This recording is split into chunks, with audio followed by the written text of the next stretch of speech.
cette vieille institution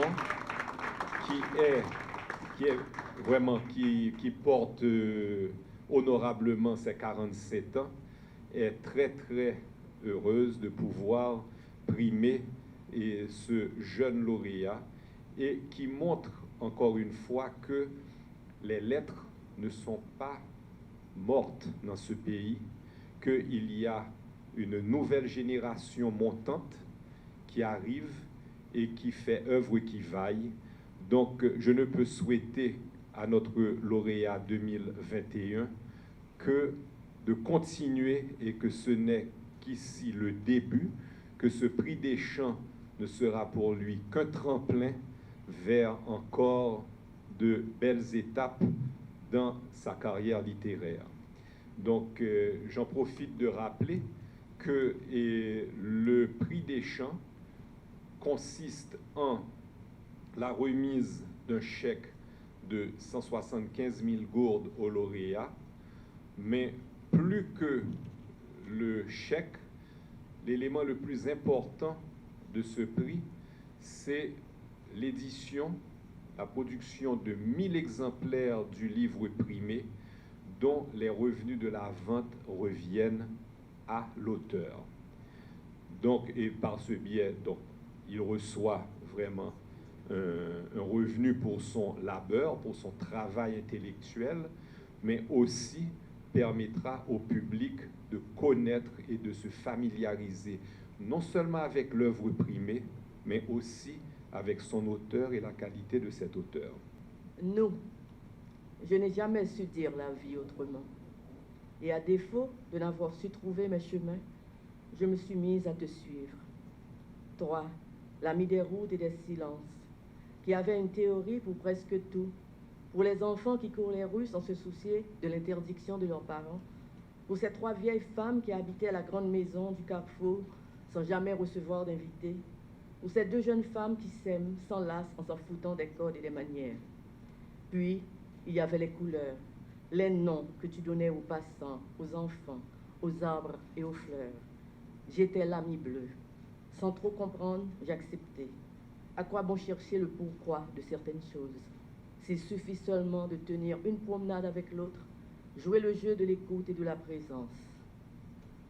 Aujourd'hui, j'écris un livre sur les hommes et ce que la violence fait d'eux.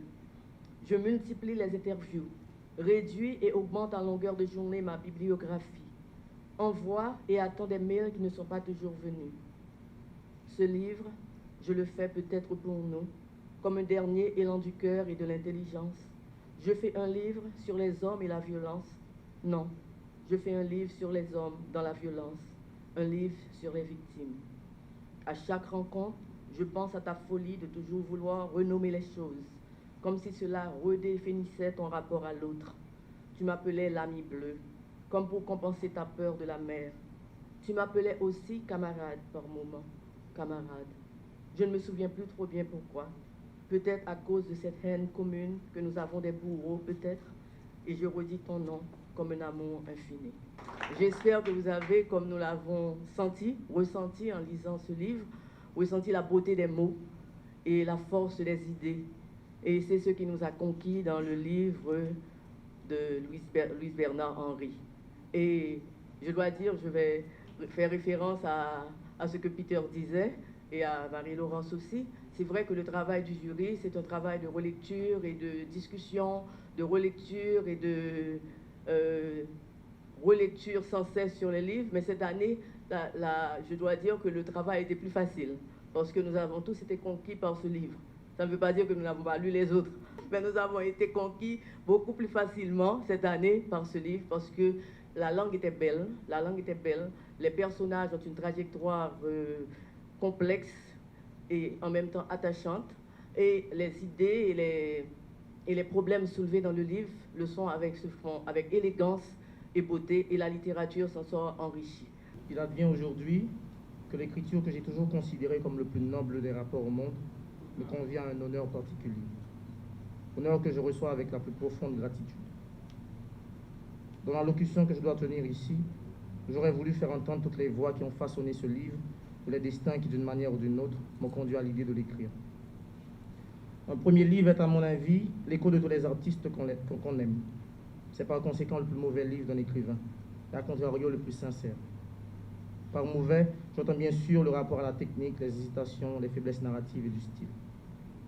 La sincérité du premier livre se tient quant à elle dans la loyauté envers ce que l'artiste est profondément et aux vies qui l'ont inspiré. Ce peut être en résumé l'hommage de Camus à son maître d'école. Camus revient par cet hommage à ce que je considère être le fondement de tout art, la question du don. Ma part de sincérité se trouve donc là, entre le don et la radicalité de la révolte.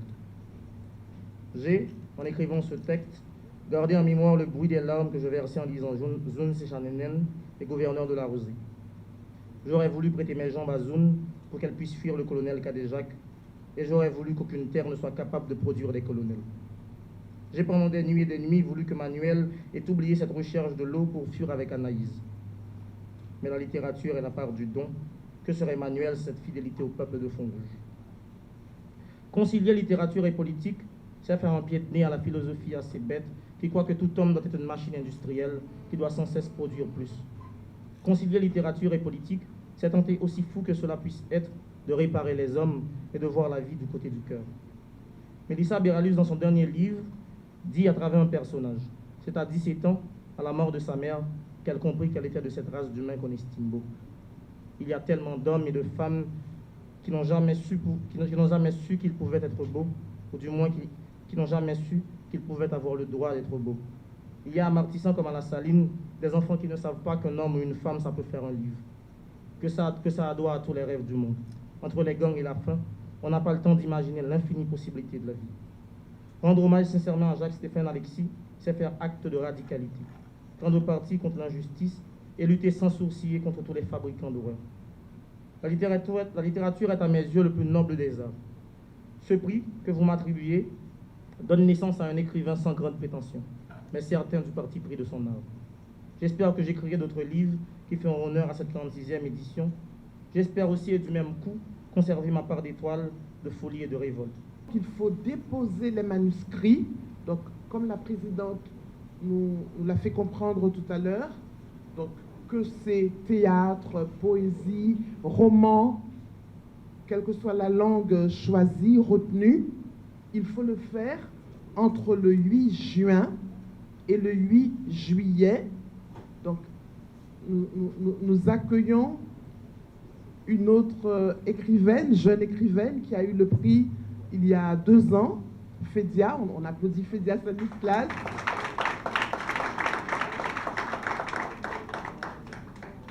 Donc, il faudra déposer les manuscrits à l'angle des rues Grégoire et Chavannes, et vous prendrez contact avec le secrétariat, puisque il ne faut surtout pas mettre vos noms, téléphones, etc. dans le manuscrit. Toutes ces informations seront données au moment du dépôt de votre manuscrit. Et ceci est important parce que quelquefois, pas souvent, mais quelquefois, la secrétaire est obligée d'enlever le nom ou d'enlever un numéro de téléphone. Donc, je le redis, les manuscrits seront reçus entre le 8 juin et le 8 juillet.